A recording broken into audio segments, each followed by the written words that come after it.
Okay guys, make sure to like, comment, and subscribe. Now, fasten your seatbelts. Here we go. Alright guys, I'm back and it is Friday, January 17th and it's 10:32 p.m. Eastern Time. Now, I know I told you guys that I was going to be possibly doing 2 videos tonight. I wanted to do another installment on the Glamis Calling website, you know, that whole thing, but I'm not quite ready with it, and I don't want to bring it to you until I have a good part of it figured out. I'm on the year 2018 and I'm going through her posts, and I haven't quite got to the point where I feel comfortable to record it yet, because I think I can still find some more stuff. So I'm still working on that, and I'm hoping that tomorrow, anyway, but for now, we're going to go over the news. All right, and I do have some people to thank, but I'm going to do that at the end. I hope you're all doing well and you're all settled in. Get yourself a tea or a coffee or whatever you drink and put your feet up and relax. All right, this I'm going to start right here. And this is the Conservative Institute. Federal judge rules Trump administration family separation policy is justified. Now, this is from January 15th, 2020, but it's still fairly new and it is very interesting. According to the Washington Times, the case arose in July as a result of a claim by the American Civil Liberties Union that 911 children had been taken from their parents for spurious reasons. Family separation dispute, the decision may decide some given Sabra's history. In 2018, he ordered the government to stop separating children on a routine basis as part of its zero tolerance policy. The Washington Times reports that this time round, Sabra ruled the separation of families stopped at the border was fair because he was uncomfortable second-guessing government decisions to separate children on grounds that parents were considered unfit or dangerous, or in other limited circumstances like criminal history, communicable diseases, and doubt about parentage. It is an invitation that is potentially massive in scope, invades an area that is particularly within the province of the executive branch to secure the nation's border, and goes beyond this court's class certification and preliminary injunction orders, which were focused on the administration's practice of separating families at the border for the purpose of deterring immigration and failing to reunify those families, the paper quoted Sabra as saying. So, you know, they are deeming now that they don't want to second guess the government and ICE because of situations where obviously you are going to want to separate children if it's a case of they're not the real parents.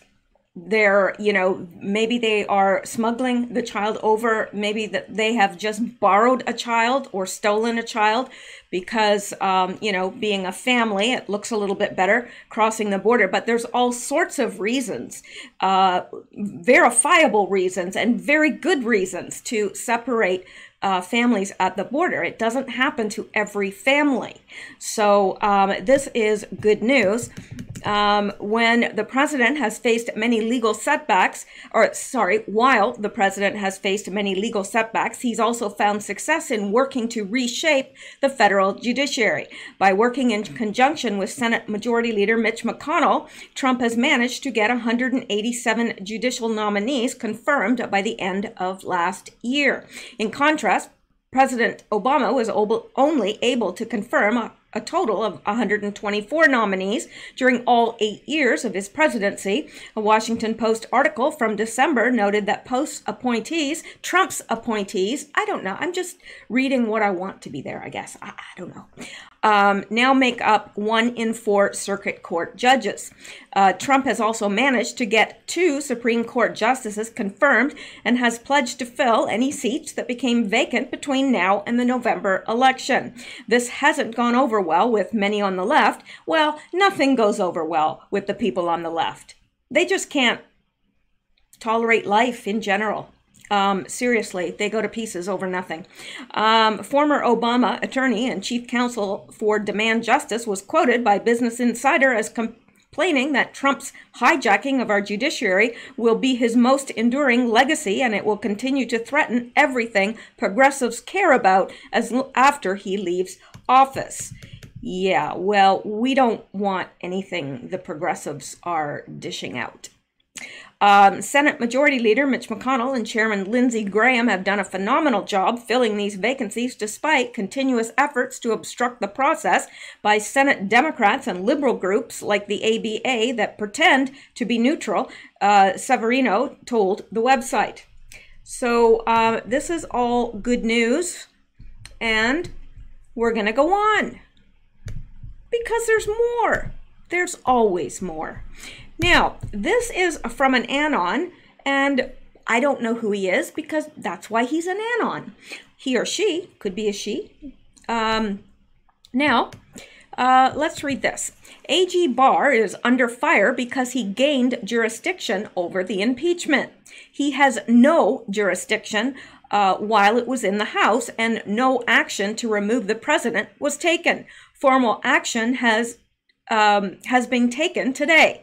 The Dems did not put forth articles of impeachment that meet the thresholds of high crimes and misdemeanors. Therefore, this is an unconstitutional act by Congress to attempt to remove a sitting president. Congress shall not commit an unconstitutional act. It shall be void. The House has the sole responsibility to impeach. The Senate has the sole responsibility to try. The House has committed an unconstitutional act by sending the articles to the Senate. Voting without sending them forward is one thing. The House turned jurisdiction over to the Senate, triggering a trial for the purpose of removal. AG Barr represents we the people. Because this situation involves the harm to many citizens, criminal or civil, he must engage. He would be impeached himself if he refused to engage. The reason the impeachment cannot be challenged while in the House by the Supreme Court is because no damages have happened. Moving it to the Senate creates the damage stage. POTUS has been served and is now required to respond to charges. He is supposed to be charged with high crimes and misdemeanors, but that didn't happen, and required to have personal counsel as well as White House counsel, taxpayer paid. And he wouldn't need that if it wasn't for Pelosi and I don't even know what to call her band of merry men and women. But yeah, they're very good at wasting taxpayer dollars, and that's all they're doing. That's all they're doing. They're not doing their jobs. So not only are we paying their salaries for them to not do their job, but we also have to incur the costs of all the investigation upon investigation upon investigation and the millions involved in that, and now the cost of a trial and a lawyer for Trump. I think they should have to pay that back. I don't know. Sounds like a good idea to me. Legal action cannot ensue unless damage occurs. Or occurred. Damage has occurred today. Schiff has had legal protection on the floor of the House for his false statements. He no longer has that protection. None of them do. First order of business will be the House stating their case. They have 24 collective hours. They cannot go outside the four corners of their articles and claim additional acts beyond the two. Example, he shot someone on Fifth Avenue. They can't do that, even if he had.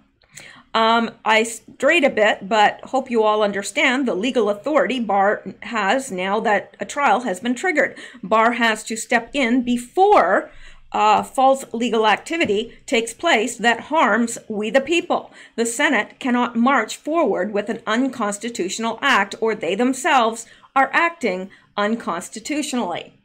So that is a pretty good summary of the whole situation that's happening right now, and I think it's a very good one. So I wanted to read that to you all, and we're going to go on. Now, this has me totally perplexed. And, you know, it didn't just happen today. It's been a few days now. Well, January 15th, And it says the Russian prime minister resigns and no one knows why. This is very odd to me, and I'm not sure I understand what's going on. In fact, I'm pretty sure I don't understand what's going on or why. And we're not getting too much clarity on this from any of the media. Well, we can't depend on our media for anything. But anyway, a curious regime change happened in Russia today as the prime minister, Dmitry Medvedev, and his whole cabinet resigned. This morning, President Vladimir Putin held his yearly speech to the Federal Assembly of Russia. Putin spoke about Russia's demographic situation, its weaponry, and the celebration of the upcoming 75th anniversary of its Second World War victory. But the most important part was about constitutional changes. A summary via TASS, Putin has suggested putting up a package of constitutional amendments for a plebiscite. At the same time, the Russian president stated that he sees no grounds to adopt a new constitution in Russia. Putin also suggests stipulating the supremacy of the Russian constitution over international norms in Russia. The time has come to make some changes to the nation's fundamental law that would directly guarantee the priority of the Russian constitution in our legal space. What does that mean? It means that requirements of international law and decisions of international bodies can only be enforced in Russia to such an extent that does not violate human and civil rights and freedoms and does not violate our constitution, Putin emphasized. It seems that the European Court of Human Rights has pissed off Russia once too often. The court is associated with the Council of Europe, which has 47 member states, including Russia. It has several times judged in the favor of renegade oligarchs in exile and the Western-supported wannabe opposition in Russia. Putin then proposed additional changes to the constitution. These were probably the points that led to Medvedev's resignation. Putin agrees that the same person should not hold the post of the head of state for more than 2 consecutive terms. I know that our society is debating the constitutional provision that the same person should not hold office of president of the Russian Federation for more than 2 consecutive terms. I do not believe that this question is of fundamental importance, but I agree with this, Putin said. The TASS interpretation that Putin agrees that the same person should not hold the post of the head of state for more than 2 consecutive terms is not supported by Putin's statement. Currently, the Russian constitution does include a 2 consecutive term limit. Does Putin want to keep it or lift it? The official English transcript of the speech also has a slightly different wording. I know that people are discussing the constitutional provision under which one person cannot hold the post of the president of the Russian Federation for 2 consecutive terms. I do not regard this as a matter of principle, but I nevertheless support and share this view. So, and let's come down here a little bit. So, under the Constitution today, any Russian citizen who has lived in the country for no less than 10 years can be elected as Russia's president. That a presidential candidate should never have had a resident permit in a foreign country is a curious restriction. Putin lived in East Germany between 1985 and 1990. He was an officer of the KGB at the time, but I am sure that the KBG, should be KGB, took care to have resident permits for the host country for its undercover officers. However, the change would not affect Medvedev. Additionally, to the above, Putin proposed to amend the Constitution to expand the powers of Parliament and the Federal State Council, which currently has little to say. From his speech, what is the situation like now? In accordance with Articles 111 and 112 of the Russian Constitution, the president only receives the consent of the State Duma to appoint the prime minister and then appoints the head of the cabinet, his deputies, and all the ministers. I suggest changing the procedure and allowing the State Duma to appoint the prime minister of the Russian Federation and then all deputy prime ministers and federal ministers at the prime minister's recommendation. At the same time, the president will have to appoint them, so he will have no right to turn down the candidates approved by the parliament. All of this means drastic changes to the political system. The move would give any future president less power than Putin currently holds, but why would Putin weaken the position of the president if he would want to run for another term? The resignation of Medvedev as prime minister was completely unexpected and seems politically unnecessary. Media connected it to the constitutional changes Putin proposed. So this is like, and this is very, very long. I will leave the link to this because it's very, very long and it goes into a lot of stuff that some of you may find interesting and some of you may not. And that is why I'm not going to continue to read this, but I will make sure that this link is posted and it will be in the first pinned comment. All right, let's go on because we can. And let's look at these. This from Patriot's Soapbox. Excuse me for a moment. All right. And let's come down here. The Beautiful Side of Evil, the Needle, Injections, and V's. Now, I can't say that word because that is a word that is heavily censored, this word right here. So I will just call it V or V's, so you'll know what I'm talking about. All right. For decades and generations, most people haven't noticed their lives being planned by some elite international group. Depending on how willing you are to embrace the truth, you can find a treasure trove of information as to how the world really has been working for the last few decades and generations. I say world because it is a worldwide agenda. You will find that what you thought to be reality is very different than we have been taught to believe. For generations, a stealthy aggression has been waged against the people of the world. To advance their stated agenda, they have deployed across many fronts that are identified here: culture, healthcare, education, media, NGOs, economics, immigration, labor, and free trade. Reviewing, okay, I guess my cursor's just deciding to do what it wants again. Okay. All right. Reviewing their stated agenda in their own words, the truth can be easier to absorb. Depopulation, created illness or death, lowered IQs? Yes. It has been planned and packaged into beautiful, good for you and your family presentations for our participation without question. That is called manufacturing consent, because they're not giving you all the facts. They're giving you just the good parts, and they're packaging it oh so pretty, but you're not getting the truth, and so you're making decisions based on lies. That is called manufacturing consent. Researcher Alan Watt in his October 12th, 2011 discussion from his website, cuttingthroughthematrix.com, addresses their master plan for the world. Alan begins by saying the following. Bertrand Russell, who was a big player in the world think tanks for many years, yes he was, he lived to a good old age, and he was called upon right to the last, in fact, to sit at world meetings. He said in his books that he churned out for the elite themselves because the average person doesn't want to read dry stuff. He actually said that it would be a scientific dictatorship they would bring in. Did you catch that? They planned a scientific dictatorship. After all, how can you deny science? It is worth remembering that corruption can be injected, pardon the pun, into any field, and any field of study can be used to push an agenda.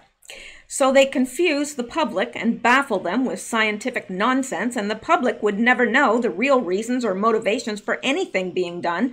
They would never think that they did because they would think that they did because they'd be told basic untruths, but they would never know the real reasons. And again, what is that book?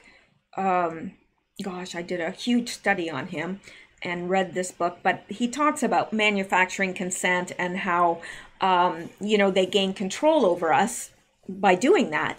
They're informing us, but they're not informing us. They're informing us with convenient truths and not informing us of the real reasoning behind the things that are happening. Catch that? They said it would never, that we would never know the real reasons. We are given only basic untruths to throw us off the scent of their intent. And he said that they preferred the idea of a scientific dictatorship over any other kind. Plus, he said it would be horrendous and merciless as well. Merciless and horrendous. Merciless and horrendous. Let that thing sink in for a while. They don't care about us one iota. Allen continues. It's the same with the V industry. It's all part of it too. Depopulation and dumbing us down. He said they would use in injunctions, maybe they mean injections, and all kinds of propaganda, indoctrination, psychology, and the needle, injections. He meant V's to get the desired population that the masters wanted. Well, I've known for years, and I've said it for many, many years, that the inoculations, and I don't care what age you are too, but the childhood ones definitely hit you quickly and it knocks out your immune system. These are designed to trigger your immune system into action. Your immune system is working in overdrive all the time. And it also, I'm sure, it's the reason that your IQ drops after they started giving out all these inoculations. Yeah, it was inoculations and vaccinations to younger and younger children. You'll find the IQ actually dropped about 10 points overall across the whole planet, wherever they gave them. Also, fluoride drops your IQ, and if you are regularly ingesting fluoride, then that lowers your IQ up to 20 points. I've heard 10 and I've heard 20. I don't know which it is, but it lowers it. And that, you know, fluoride was first put into the water supply at Nazi concentration camps because it kept the prisoners placid. So, yeah, not so good for us. There are other ways to take care of our teeth without ingesting fluoride. All right, and this is the whole planet. Worldwide, we have been purposefully dumbed down so we become somewhat more handicapped to see the threat they pose against us. I don't know if you've ever looked back at a test that was given in a elementary school back in, you know, say 1920. I had that pleasure of seeing an actual textbook, and I was blown away because I don't think a lot of college graduates could have passed the test. I'm serious. I could not believe it. And we like to think of them as dumb farmers. These people, you know, the ones that were privileged enough to go to high school got a phenomenal education way back then. And I'm telling you, I would have had a hard time passing the exam because I thought, I don't know that. And they were things that I should know. I was actually kind of embarrassed, to tell you the truth. And the wording was just such perfect English. No doubt that we're being dumbed down. No question. All right. Now, that's the new normal, by the way. And of course, they poo-pooed it and said, it's nothing to do with these. These are God's gift to humanity, etc., etc., etc. And I've said that it really destroys your immune system until your immune system goes at war with everything for no reason, basically. It has been hypersensitized and you're constantly attacking things. It's always at war. And that's why folks get tired all the time. Chronic fatigue, etc. It's killing nothing because there's nothing there. And eventually it turns on your own body and it goes for your joints, or it can attack organs as well. And I've mentioned that over the years if you go to the archives section at cuttingthroughthematrix.com. It is absolutely astounding that this has been perpetrated onto the whole world without most people knowing, but I guess that's the point. They don't want us to know. Otherwise, we would reject it outright. It must be kept hidden, which is the occult, because occult means hidden. Allen continues, I've mentioned that too. See, these viruses they give, that they inject into you have been altered, and many of them are synthetic. They can actually identify them, what lab it came from, even 50 years later. They've found them in autistic children, for instance. They have a high incidence of these viruses in different parts of their body, including their intestines. Consider for a moment all the intestinal problems people seem to have today, including children. Other ones will go to the brain. There's no doubt about it. Other folks, somehow it gets diverted into the intestines. When a V is given by injection, it will cross the blood-brain barrier. Aluminum adjuncts can find their way to the brain. Here is an article about aluminum in our brains, which many feel is the cause of Alzheimer's disease. And there's a study of record levels of aluminum found in the brain tissue in autistic children. If you are interested in an even more deeper, it's not written well, research of the subject of the polio vaccine, listen to Judith Very Baker, The Cancer Epidemic. Yes, I have listened to that, and it's incredible. Yeah, really, really good stuff there. Now, says another book that goes into the whole story in more depth, and I've mentioned this on my show before. It's hard to get a hold of. I used to collect books, and I used to collect books that were considered rare, out-of-print books, things like that. That's when I was in the States, and one of the books that I had, and I don't think I have it anymore, was Dr. Mary's Monkey. Now, do yourself a favor and look into that book, because your mouth will be hanging open in the whole book. And also, if you go onto YouTube and just search for Dr. Mary's Monkey, you'll find a lot of stuff, interviews and so forth, that are very helpful as well. The book is fantastic. It lays out everything, even the tie-in to JFK's murder and assassination, and you know, all that. It's very, very good. It ties into so much that you're going to be left just, I was left, I can't even describe how I felt after reading that book. I really can't. It's like, oh my gosh, the truth has been right there in front of us this whole time. So yeah, do yourself a favor. If you have not run across that book, or if you have not, you know, seen it on YouTube or whatever, check it out. So the CDC admits contaminated polio V linked to cancer epidemic. The chief, if not the sole cause of the monstrous increase in cancer, has been V. Dr. Robert Bell, former VP, International Society for Cancer Research at the British Cancer Hospital. The public was kept in the dark for decades about tens of millions of polio vaccines laced with SV40 and its implications for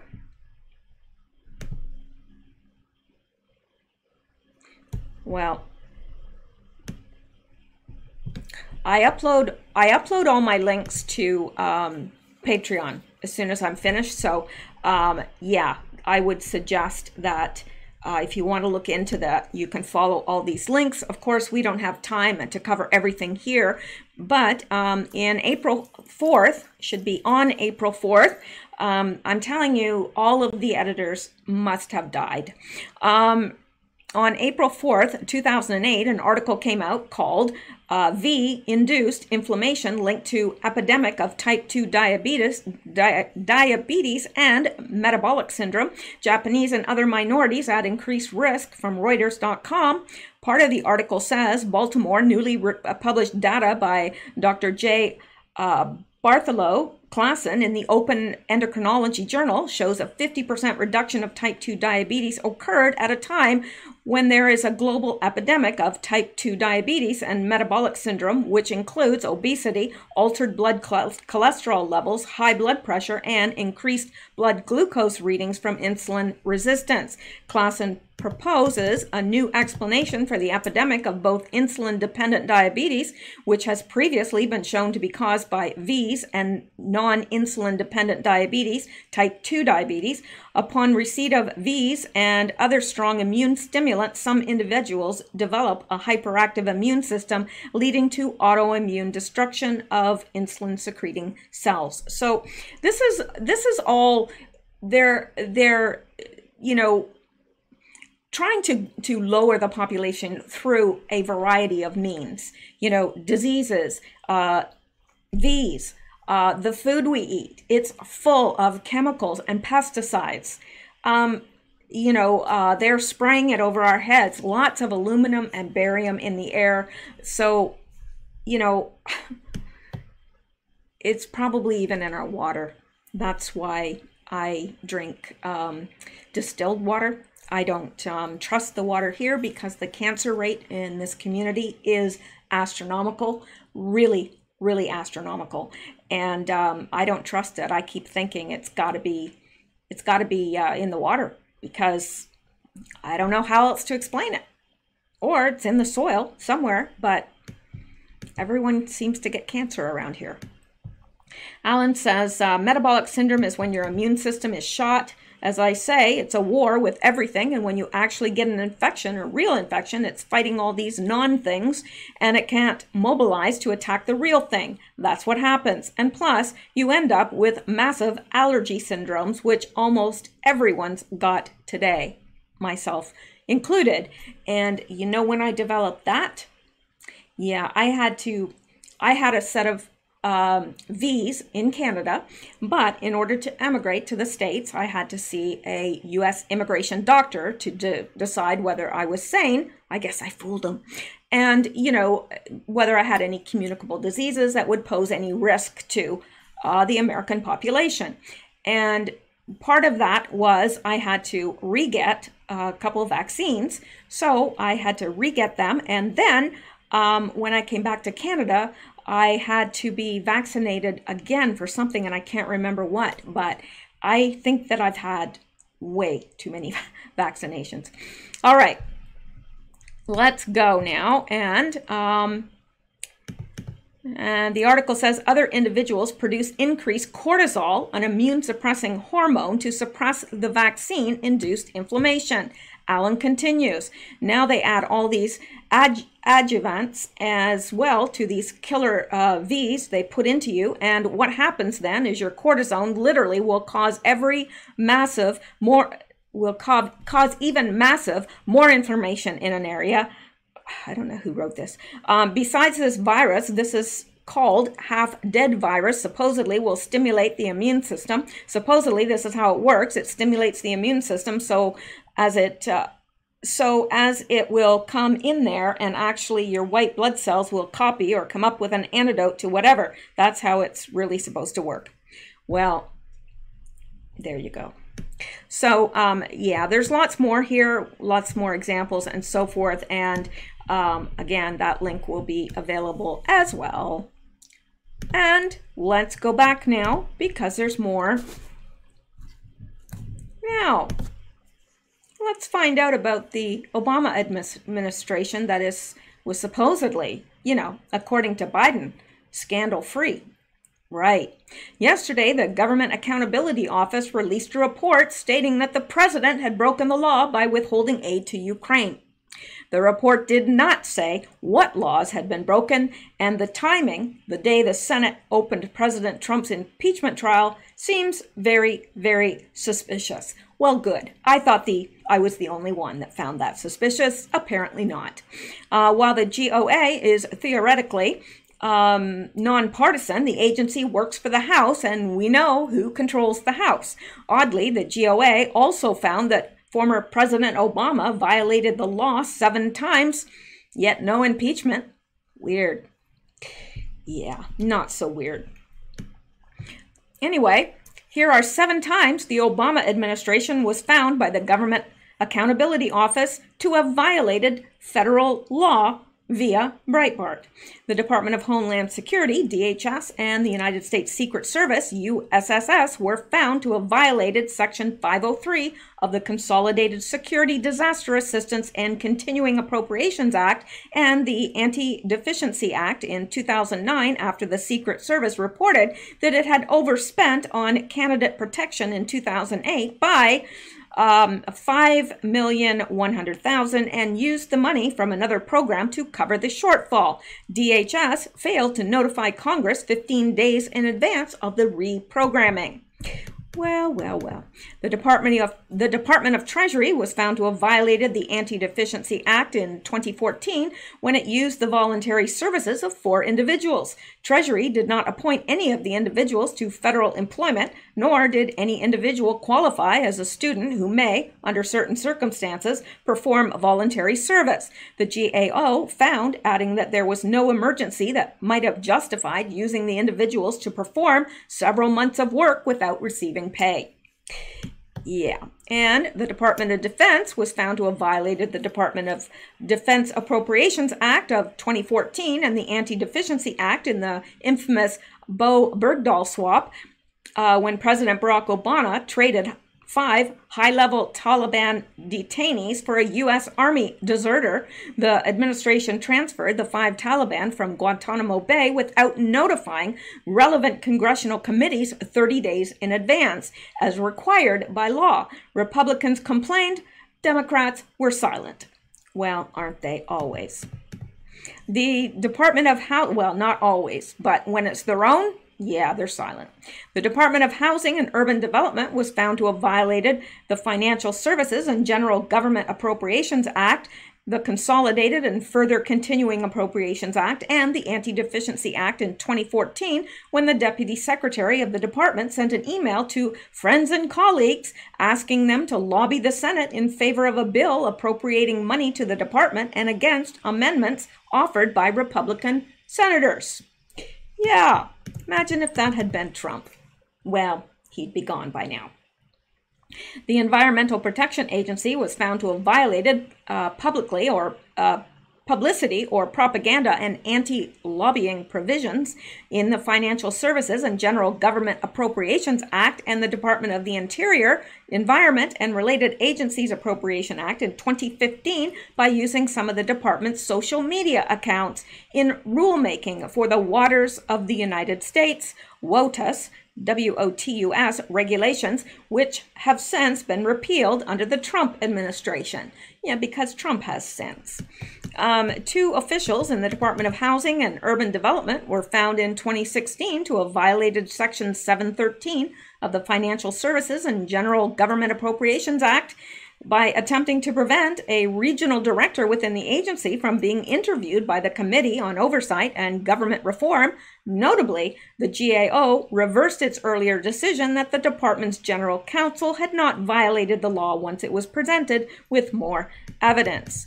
The Federal Maritime Commission was found to have violated, okay, I'm not going to read through all of these because, well, I think that's the last one anyway, so let me read it. The Federal Maritime Commission was found to have violated Section 711 of the Consolidated Appropriations Act, as well as the Anti-Deficiency Act in 2016, when it failed to notify the relevant Senate and House committees that it had spent more than $5,000 to furnish and redecorate the office of its former director in 2010. The total amount spent was $12,084 over 3 years, as noted by the GAO in a footnote reference to an Inspector General's report on the excessive expenditures. Given all of this, former President Obama should have been impeached 7 different times. Sure seems like Democrats have a double standard when it comes to the law. Of course, if Democrats did not have double standards, they'd have no standards at all. That is true. I am continually shocked. Just when I think I can't get any more shocked than I am right now. Yeah, the next day something happens. So I'm not even going to say that anymore. All right, and let's go back. Yeah. Now let's listen to this. Well, telling you, I gotta figure out what's wrong with this little cursor that does its own thing. I think I know. I think you do too. All right, Lindsey Graham shreds Pelosi and Schumer, gives prediction for 2020 election. All right, well, joining Fox News host Sean Hannity for an interview on Monday, Senator Lindsey Graham shredded Senate Minority Leader Chuck Schumer and House Speaker Nancy Pelosi for trying to take away President Trump's executive privilege. The Republican senator dropped several bombs, noting that Pelosi prematurely spiked the ball at halftime, and also asserted that 2020 will be a blowout win for President Trump. Well, the House will be able to make their case for 24 hours. Hopefully we'll do this in a couple of days, Graham started as he explained the impeachment process. Then the defense team of the president will be able to make their case based on the record established in the House. Then there'll be an effort to call witnesses to ask for documents, and I hope that no one will be called as a witness, because every witness being requested by the Democrats were available to the House. They chose not to call them. Executive privilege applies to all these witnesses, so I'm hoping this can be done in about a week, and I predict a bipartisan acquittal of President Trump. Hannity then said, "Why would some of your colleagues in the Senate want to do the House's job, constitutional job?"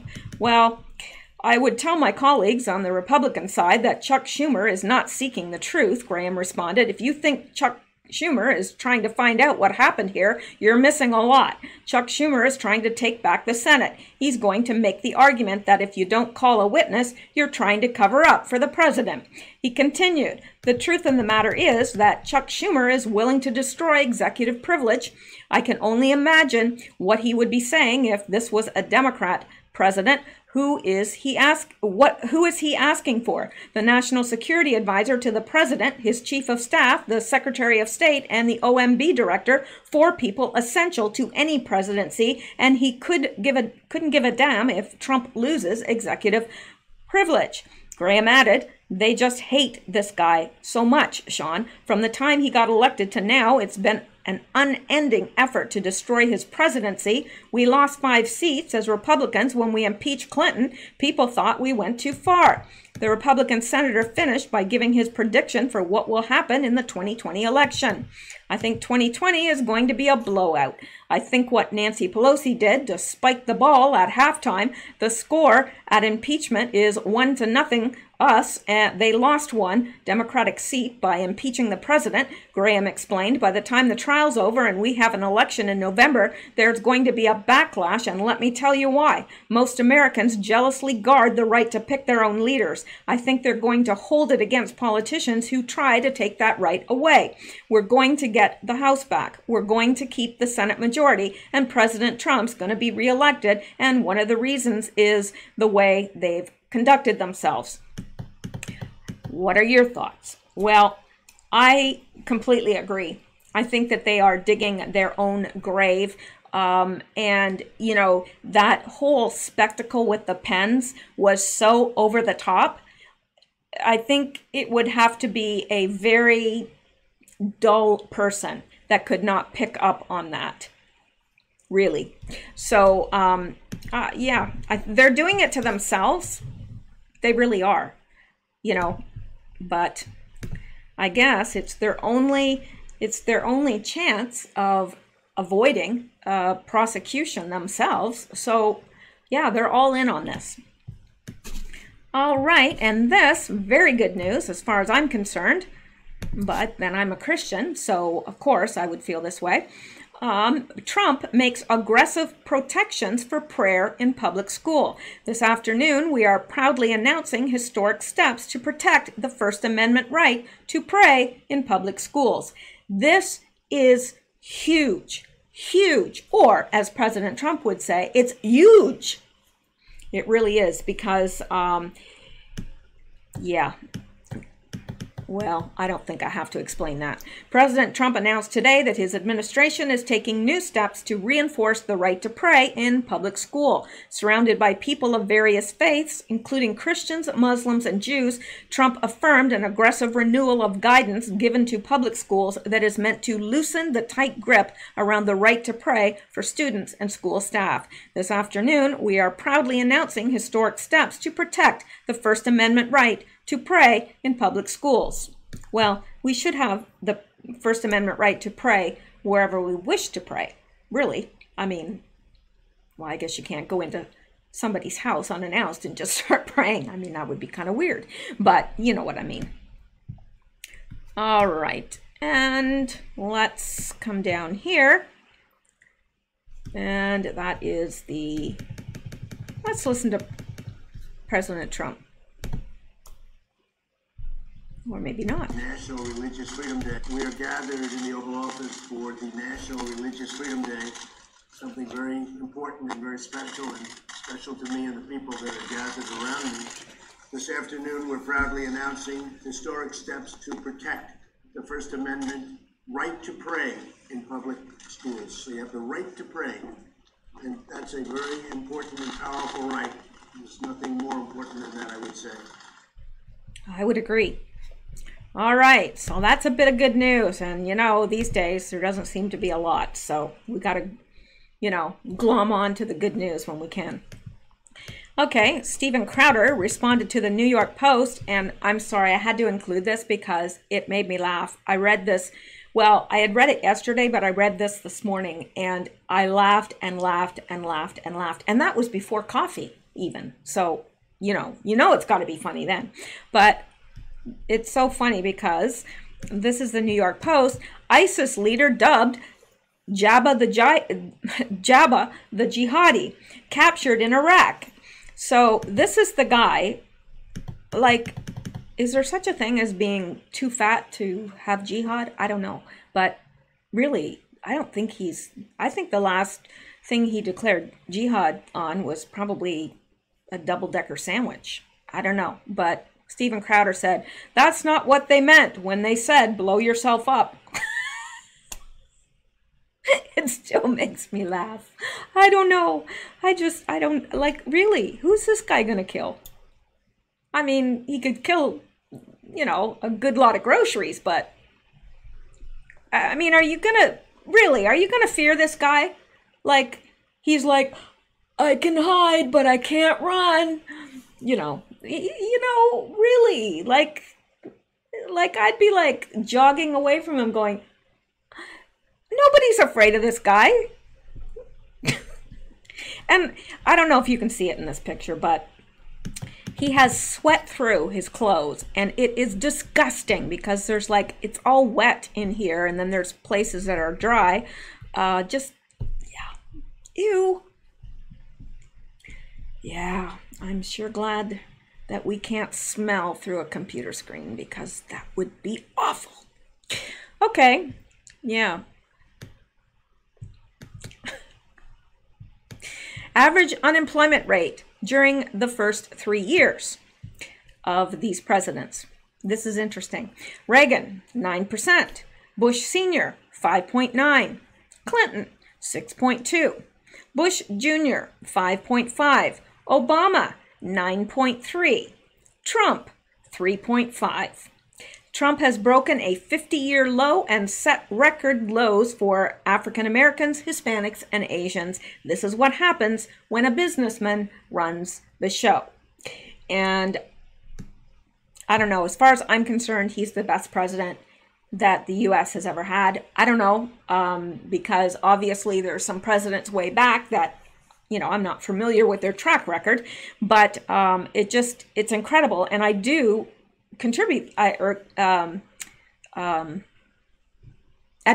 that to, couldn't find that word. It was lost in there somewhere, rattling around for a minute. Yeah, I attribute that to the fact that he is a businessman and he's built like, he is a master businessman, if you ask me. Okay, and this is interesting. USMC Sniper and Secret Please be careful. Antifa showing up, crisis actors being hired, and now this. An illegal alien from Canada allegedly planned attack at Virginia gun rally. This is the making of a huge FF event. And I agree. And this Canadian boy doesn't look all right. He's like, something wrong with him. Definitely. So yeah, an illegal alien from Canada allegedly planned attack at Virginia gun rally. Who allegedly had ties to a neo-Nazi group and planned an attack on Virginia gun rally was arrested. Well, thank goodness he was arrested, but this is not good. And the thing is, they are, and I think I have a copy of that here, if I'm not mistaken. Yes, I do, right here. They are seeking crisis actors in Virginia. It's called Hostile Environment Awareness Training, and you are paid $250 a day, $200 plus $50 for travel, additional travel, lodging not provided. I don't know if any of you are in Virginia, but I wish that somebody would join one of these just to blow the doors open on it, but I don't know what would happen to somebody if they did, or even if they'd be believed. But it says HEAT courses are designed to prepare NGO staff for operating in challenging international environments through in-person simulations. Actors take on varying roles: terrorist, IED victim, hostage, rescue team. Throughout each workshop, the work can be intense, both physically and mentally, but also very rewarding. So I guess they're needing people to be actors. They're not going to call them crisis actors, but it's interesting. I just don't have a good feeling with what's happening in Virginia at all. Not at all. And let's look up here, go back up here and see, because there may be a couple things that I don't want to miss, like this. I'm gonna actually skip that for tonight, but this, I think this is very important, and if you're in Britain, pay attention. When we Muslims uprise in Britain, we will come door to door checking everyone's Islamic status. You will be given a choice: convert to Islam or be eliminated. It's as simple as that. And should we believe this person? I think so. Not all Muslims believe like that. They don't. There are non-radical Muslims, but it's definite that they consider everyone that is not of Muslim faith an infidel, and they believe all infidels should die. So yeah, that doesn't make for great neighbors, because call me crazy. I just don't like, having neighbors that want to cut my head off. And I'm certainly not going to convert. So there you go. Now let's look at this, and I can't remember what this is now. So it'll be a surprise for both of us. And if I can get my cursor to cooperate. Yes, this is very, very important. Senator Amanda Chase, she said, "Sadly, I am posting this knowing that the governor of Virginia has declared a state of emergency in our state. I want you to be aware of how we are being set up. Does the Patriot Act ring a bell? Does the National Defense Authorization Act ring a bell? If people show up wearing any kind of uniform, patch, or other symbol on their clothing signifying they belong to a militia and something goes wrong, you will be held as a domestic terrorist. If anyone steps out of line, all it takes is one person. It may even be a government plant. If that plant does anything to disrupt the rally, you will be arrested as a domestic terrorist. The governor, using the media, has already set the stage for this to happen. He has already laid the groundwork to make the entire movement look like an insurrection. It will be used to put the rest of the nation on notice of what will happen to you if you resist. They have used the Southern Poverty Law Center over the last 15 years to lay the groundwork. They have labeled us as potential domestic terrorists for a long time now.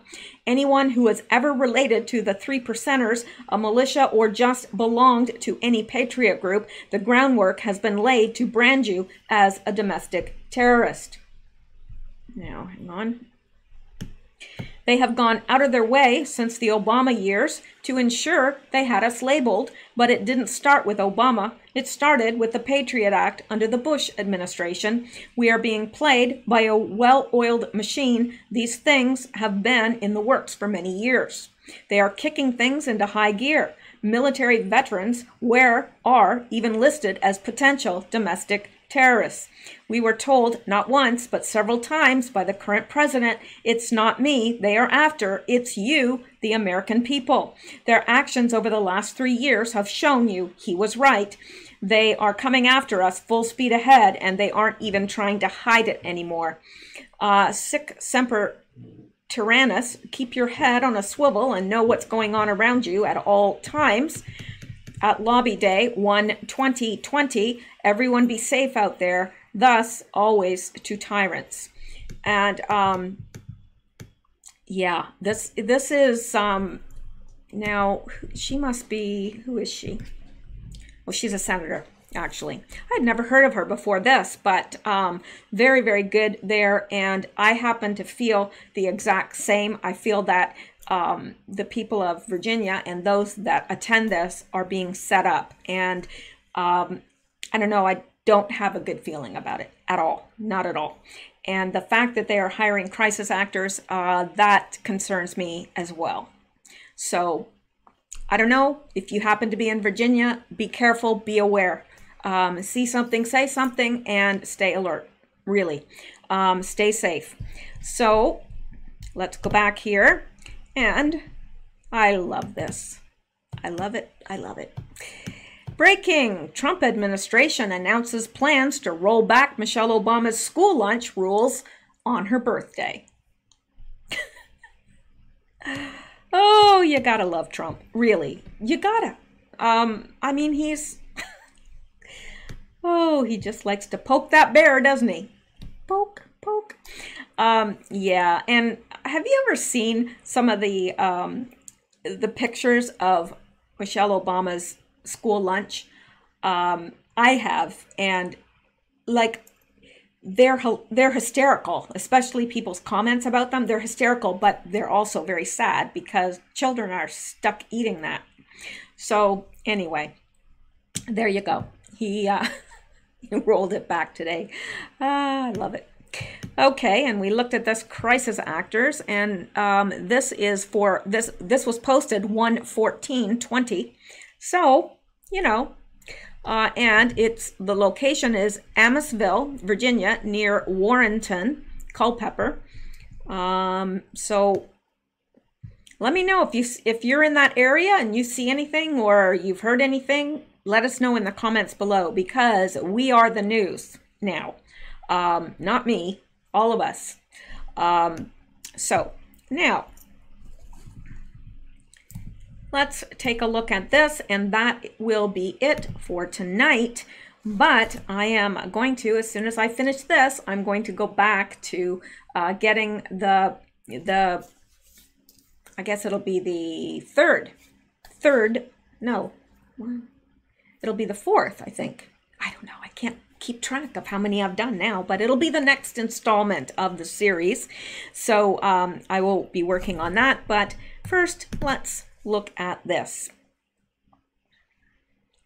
We need a full investigation. Bannon accuses Pelosi, Schiff, and mainstream media of colluding on 11th hour impeachment bombshells. Don't doubt that. Don't doubt that for a minute.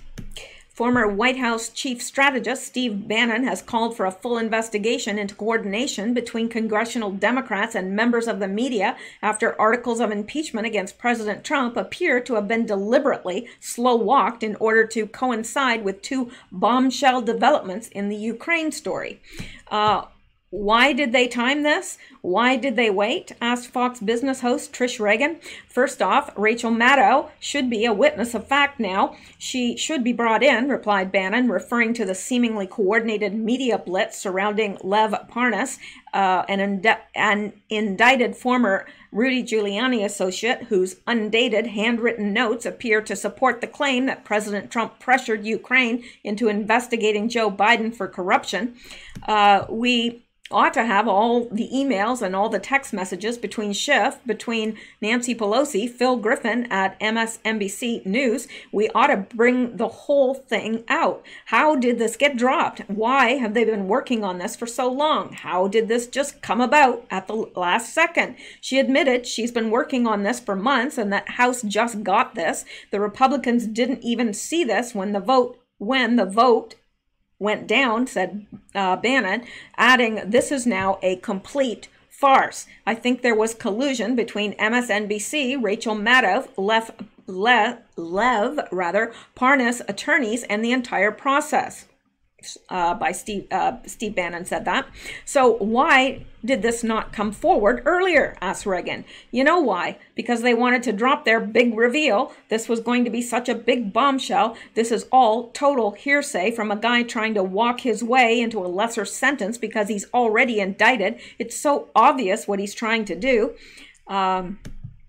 Adding to the collusion, slow walk theory is the completion of a report by the Government Accountability Office requested by Democrat Senator Chris Van Hollen, which found that President Trump's pause of U.S. aid to Ukraine violated the law. Of note, virtually every previous administration has received a similar nastygram from the GAO, just not the day after directly related impeachment articles were delivered to the Senate ahead of a trial.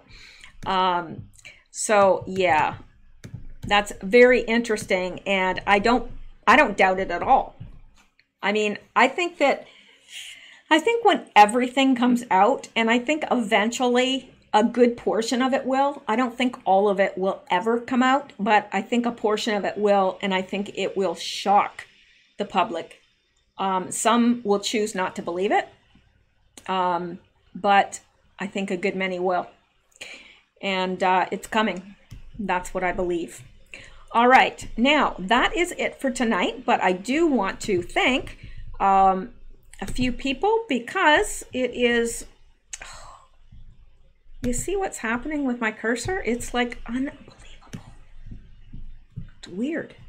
And, you know, I shut the internet off and I was, you know, just in there, just, you know, and my cursor didn't do that. So that tells me that someone's trying to get in my computer because, you know, if I disconnect from the internet, you know, it doesn't happen. And a lot of people said, oh, your battery's in your mouse, and I'm not using a mouse. So I do have a mouse and I should be using it. Yeah, I should be using it. And anyway, and someone told me to go in and disable the remote so that it doesn't give anyone access to the computer remotely, but I am probably thinking that the people that do this sort of thing are quite advanced. I don't know. I don't know why they want to see what's in my computer, but they do, apparently. Somebody does, because it's too weird. Anyway, let me thank the following people, because without them, this would not be possible. So I appreciate those of you that donate via Coffee and Patreon and snail mail people. I love it, and I am very, very appreciative because it helps me to do what I love to do. And yeah, but I never want, I've got a lot of new listeners lately, so I want to make sure that I say this. Don't ever, ever feel obligated. I know that times are tough for some people, and especially those on a fixed income. So really, I mean, you have to put your own needs first, and I understand that. So, but I do want to thank Amanda Barnes, Wendy S., Striper, and Jeannie Hendrickson. They all donated via Coffee, and thank you so much. No new Patreon subscribers, but the last video, we had a ton of new Patreon supporters, so that's good. And I did get something in snail mail today. Jenny M. in Reno, Nevada. She sent a note and a donation, and thank you so very much, and thank you for your prayers. I appreciate it. Also, I want to alert you to the fact that I do have an alternate platform should anything happen to me on Twitter. I mean, on Facebook. I mean, I can't believe that. On YouTube. Yes, you're on YouTube right now, Michelle. YouTube. All right. So, yeah, and that is this, and I will put that in the links below. And that is that. Now, I have one more additional favor to ask those of you who are believers. I have a very, very, very close friend whose father is missing, and it is in the hands of law enforcement now, but it's not looking good. So if you could pray for my friend, the Lord knows who my friend is, and knows the father as well, and I don't feel like I can give any other information besides that, because I don't think that they'd be very pleased if I did, but they are in desperate need of prayer right now. Desperate need of prayer. So thank you so much. I appreciate you guys more than you will ever know, and I enjoy doing this. I am going to be, tomorrow, there is a huge snowstorm coming. I mean, massive, and looks like I'll be snowed in for a couple days. So that means that I will have more time to devote to this, and I will probably be doing 2 videos tomorrow, because I do want to get that one finished and in the series. So there you go. And I'm going to let you go for tonight. Not that I'm keeping you here by, force or anything. But anyway, thank you guys again. Stay safe, be blessed, and keep seeking truth, because you and I both know that deception bites.